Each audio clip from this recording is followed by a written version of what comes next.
Using the art park model that was distributed in your studio, we're going to go through contouring and then how to reconstruct contour curves into a smooth surface or into a step topography. So the only thing I've done here is I've gone in and removed all the layers that I don't need.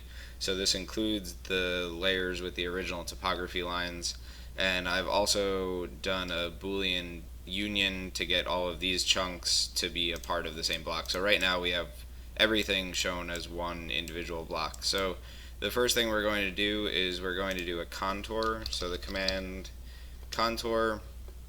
So we're going to select the objects for our contours. Then it's asking us for a contour plane base point. So we're going to go ahead and select the bottom corner of this, and then direction perpendicular to contour planes. So we want our contours to be coming up the site in this direction, so we're going to select this point here. Now it's going to ask us for the distance we want between our contours. For the sake of the tutorial, we can do every 5 feet. So you'll see it's going to build up a bunch of contours here. I'm going to just temporarily hide the site mass. And what I want to do is go in and just get rid of these lines. So these are just registrations of the site that you guys were given within Art Park.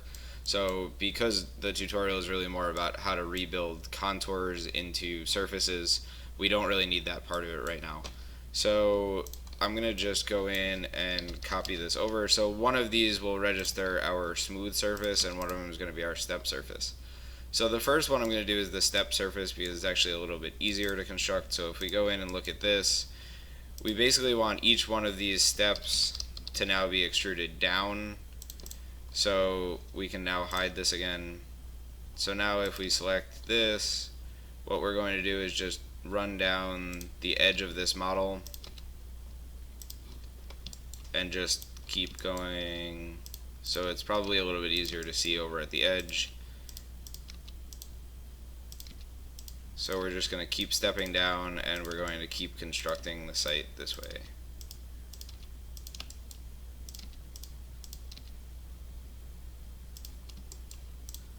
And then obviously you have some curves that fall in here. So what we would need to do is extrude that one down.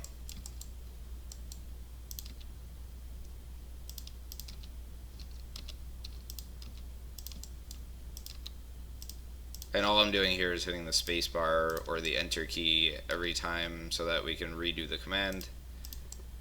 So we can go in and reconstruct the surface. And then for this last one, we'll do an extrude, and we're going to have to extrude at 5 feet since that was our interval. And here you would have your stepped surface. So if you want your CNC files to look like this, you would go in and construct them this way. Then what I would do is go in and do a Boolean union. So go from here and just go layer by layer. Don't try to do the entire thing at once, or else you're going to start to run into some issues. You can probably do more than one layer at once, but don't do the entire thing.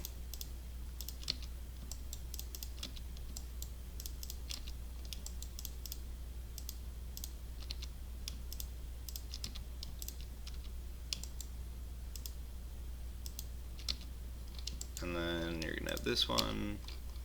So now when we select this, it's all going to be one object. We can go ahead and do a select curve, hold control, and deselect these ones, and then just delete the curves that are on there. And this would become your stepped site model. So obviously you can do this at a higher interval depending on how tall you want your contours to be. So if we go in and just hide this poly surface for now, we could contour this object, and we could do, let's see what every foot looks like. So obviously the more contours that you're drawing here, the finer the resolution of your CNC file.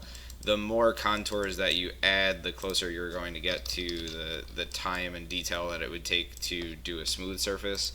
So there's sort of a balance here between how close your contours are together and the amount of time that your mill is going to take. So obviously now we could go in and do the same thing to this one. You would get a much higher resolution. So if we just go in and start extruding all of these,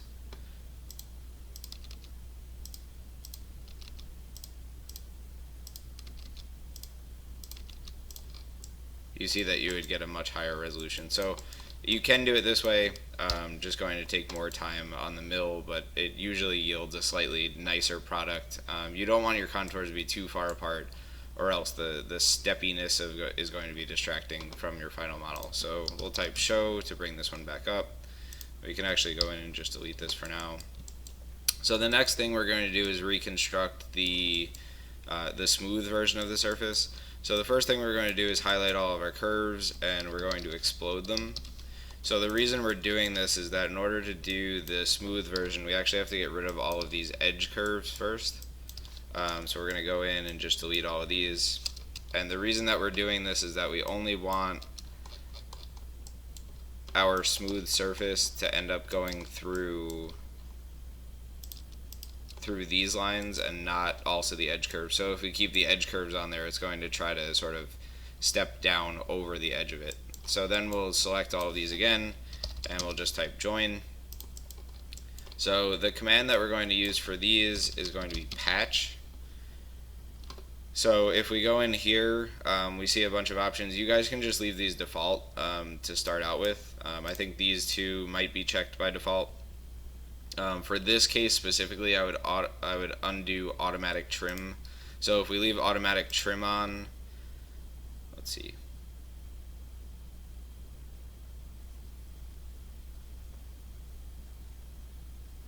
So what should happen here is that this closed curve will end up trimming the surface out, which is not what we want to happen.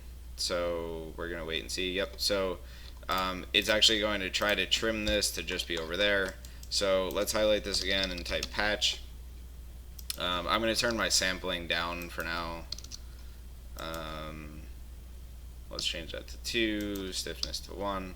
If we undo automatic trim, what we're going to get is something that looks like this. So the surface will actually extend beyond the bounds of the actual curves. So in order to get this back to be a clean, neat surface, what we're going to do is put a bounding box around these curves. What that will yield is a rectangular prism that looks like this. So from here we can draw a rectangle over the top, extrude that down through this surface, and then if we do a trim using that extrusion, we can trim off the outside, and then we'll just be left with this rectangular surface. Then if we want it to look, so let's bring, if we want it to look like this where it actually has a thickness to it, what we can do is we can type bounding box, and then let's say we want the bottom of it to be, let's say we want it to be 5 feet. Obviously this would be at full scale. And I moved it the wrong way. Alright, so that'll give us a 5-foot sort of plateau on the bottom. Now what we're going to do is we're going to go in and draw out our rectangle down here. You can obviously use the rectangle tool as well. Then we can delete this. We're going to explode these to become individual, and then there's a command that's called duplicate edge, so dupe edge, and we're just going to duplicate each one of the 4 edges on our patch surface. Then we can take that curve that we just duplicated and the one that we have at the bottom, and we can do a loft, and then that will actually give us the sides to our surface.